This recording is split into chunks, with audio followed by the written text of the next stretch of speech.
I cannot believe they got my man Aladdin out here in a horror film. That's the first thing I said when I saw this.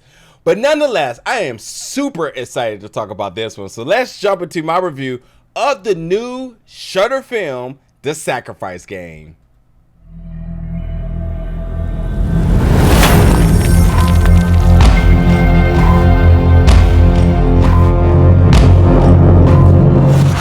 What's up, everybody, and welcome back to the channel today for another review. And today we're going to be reviewing the new film, The Sacrifice Game, which is available right now on Shudder.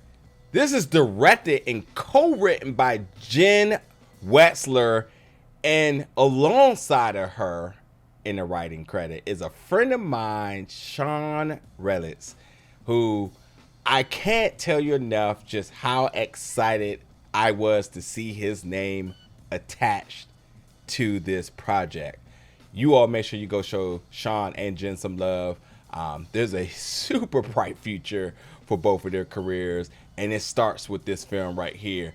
I enjoyed this film because not only did they take my man Aladdin, and when I say Aladdin, I'm talking about Mena Massoud, who the live action Aladdin film that came out in 2019, which I loved.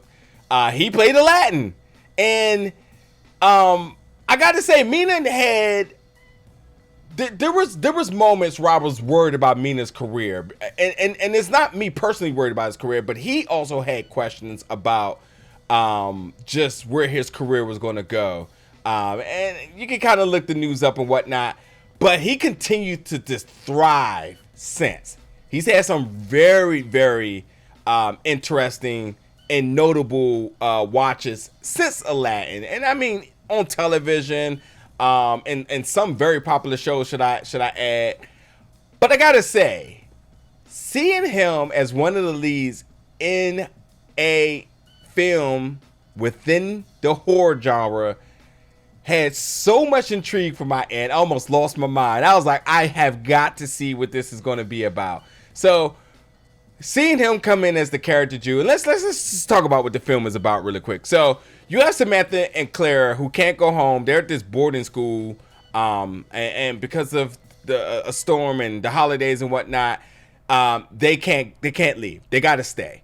And with them staying, things turn in terms of just a moment of shelter in place to it becoming a target and a destination for a group of gangsters, shall I just say, who is looking to just start some mess. That's the best way to put it. And I can give a little bit more detail, but whatever. Just imagine that there's a boarding school where folks are shelter in place, and you got Mena's character Jude showing up with his crew looking to start some trouble. And when I start some trouble, it's a horror film.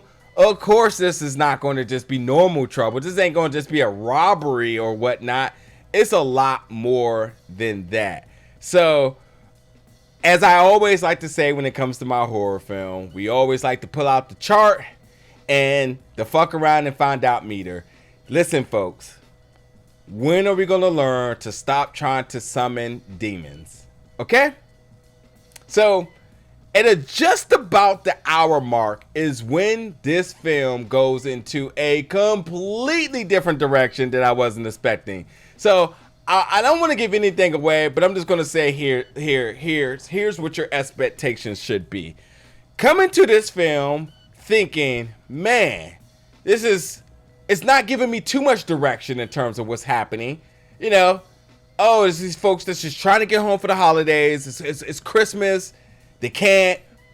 And then these robbers come in, these thugs, these gangsters come in, trying to do something, you know, just the horrific nature in terms of their presence being there. I mean, they're coming with guns. They're not shy to use them. And then you have these young ladies who are just scared out of their mind. They don't know what to do. They're trying to comply. What is enough to get them through the night so that they can get home?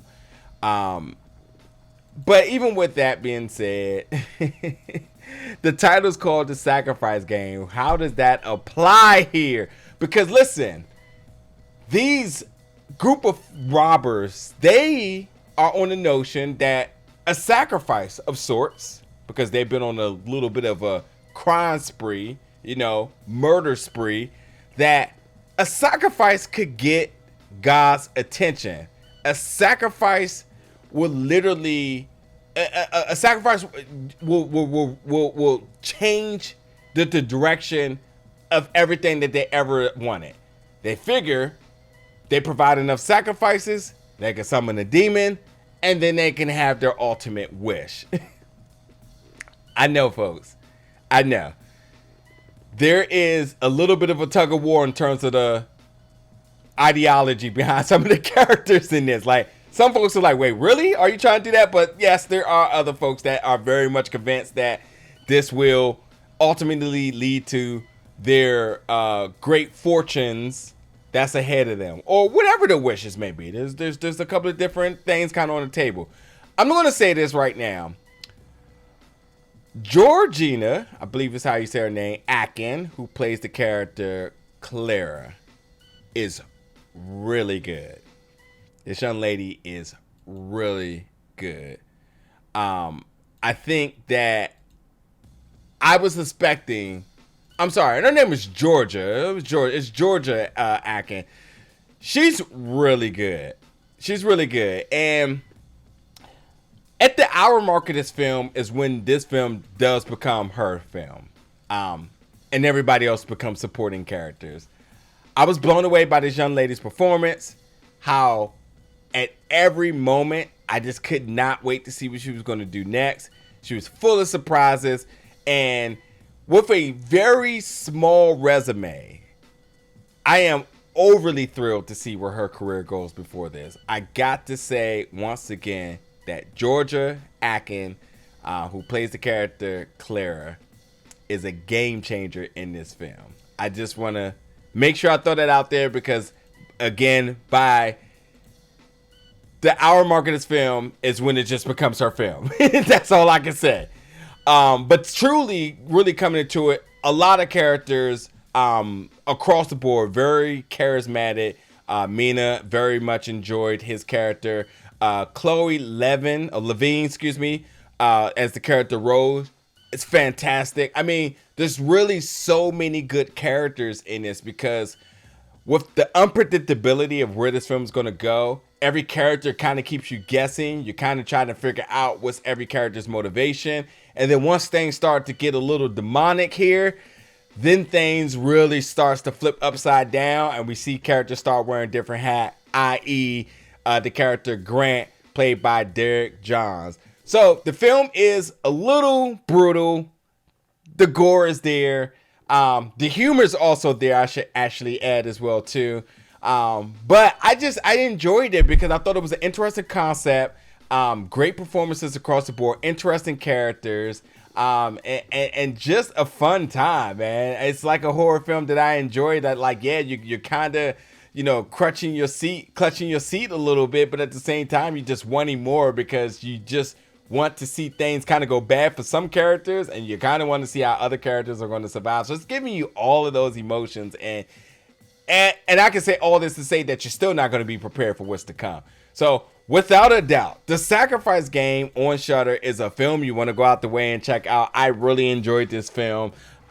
You definitely want to talk about it with your friends because for anybody, when you talk about the fuck around and find out meter, there's certain commentary in some of the actions in this film that I'm sure it's going to impart certain messages within the group text, man. I don't know. I just know that when I was watching, I was thinking about certain people, and I was like, hey, you might want to watch this. This is kind of wild. This is kind of crazy. This is like, I can't even believe what's happening right now.